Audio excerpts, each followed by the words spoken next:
Hello les amis, leçon du vendredi, préparation pour le sabbat. J'espère que tu vas bien et que tu prépares ton sabbat, que tu t'organises avec ta famille pour rentrer ensemble dans ces heures sacrées du sabbat, que tu puisses aussi t'organiser pour aller demain à l'église et vivre ce moment en partageant ta foi avec d'autres.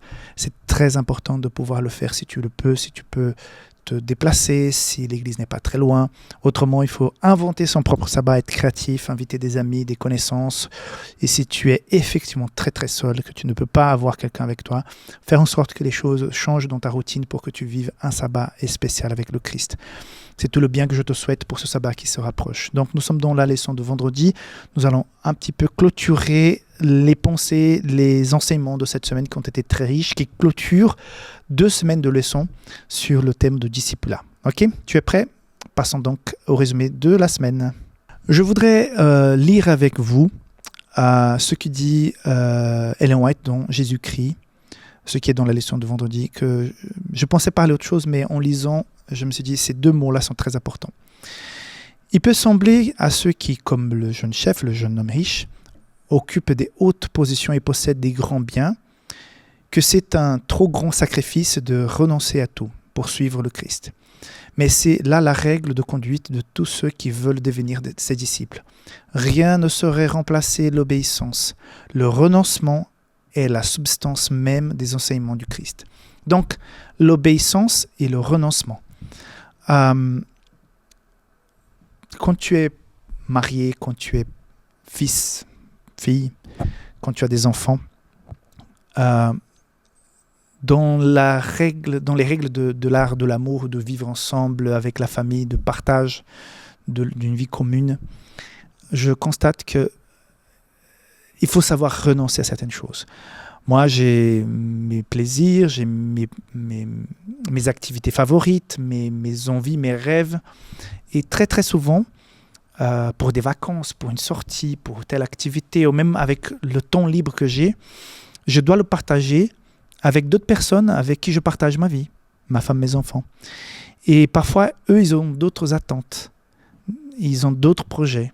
Et souvent, quand on aime vraiment, on doit apprendre à renoncer un peu à ses envies personnelles pour pouvoir dire non, je vais, au lieu de faire plaisir à moi-même, je vais faire plaisir, je vais mettre dans ma liste de choses à faire d'autres choses qui n'étaient pas du tout mes priorités, mais qui sont priorités, qui sont importantes, qui sont intéressantes pour d'autres membres de ma famille. Donc c'est un exemple simple. Quand on est marié, quand on a des enfants, quand on partage la maisonnée avec d'autres membres de la famille, peut-être les parents aussi, on constate qu'il faut renoncer. Le renoncement fait partie de la vie commune.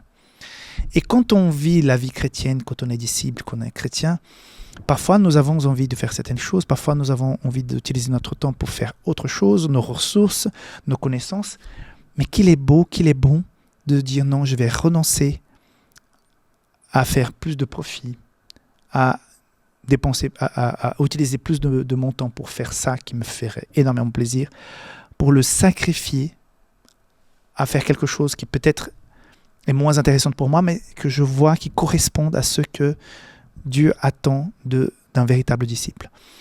Et là, la réflexion que j'ai pour ce vendredi, est-ce que nous sommes en train de réfléchir? Est-ce que nous pesons bien les choses? Pesons? Je ne sais pas si j'utilise bien ce mot. Nous évaluons bien les choses pour pouvoir faire le bon choix, le bon renoncement. Est-ce que c'est vrai qu'il y a certaines personnes qui sont tellement dans le service qu'oublient elles-mêmes et qui parfois vont porter préjudice à sa propre vie, santé, vie familiale, tellement qu'elles donnent. Je ne parle pas de ça, c'est un autre extrême là. Mais de véritablement prendre de ses ressources, de son temps, de ses compétences pour mettre ça au service du prochain et de l'Église et d'un ministère. Donc, Ellen White dit que c'est le principe, rien ne saurait remplacer l'obéissance. Le renoncement est la substance même des enseignements du Christ. Donc, Christ a renoncé énormément de choses pour venir vivre dans ce monde, pour pouvoir nous sauver, pour pouvoir nous proposer la vie éternelle. Et parfois, l'égoïsme et l'orgueil qu'il y avait dans le cœur de Lucifer au départ du péché se retrouvent toujours en nous et ça prend le dessus. Et au lieu de renoncer à soi-même, nous sommes en train de chercher tirer la couverture vers nous-mêmes, c'est de profiter du système ou des choses. Vous voyez, on a des problèmes avec la politique, la gestion publique, parce que une fois que la personne accède au pouvoir, petit à petit, même si elle a fait des jolies promesses pour les autres, mais finalement, on constate assez régulièrement que les gens tirent profit pour eux-mêmes. Ils vont faire des trucs pour eux-mêmes. Ils vont oublier toutes les promesses. Ils vont servir à moitié. Ils vont servir, oui, un petit peu, mais pas pleinement. Et c'est tellement dommage. Ça va contre la nature. Dieu veut nous proposer autre chose, que nous puissions effectivement servir dans tout ce qu'on fait, mettre vraiment, donner cette chance à l'autre, à ses intérêts, à ses besoins, à une première place dans notre vie. Prendre du temps pour ces personnes, prendre nos ressources. Voilà le défi que Jésus nous apporte avec ces 2 semaines de discipulat. J'espère que tu puisses faire comment on dit, quand on change de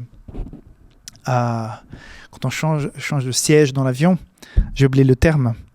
Go up, il y a un autre terme. Ah, j'ai oublié en anglais, comment on dit? Bon, tu comprends ce que je veux dire, mais d'aller un niveau au-dessus, au niveau du discipulat, que tu puisses servir, que tu puisses aimer, partager.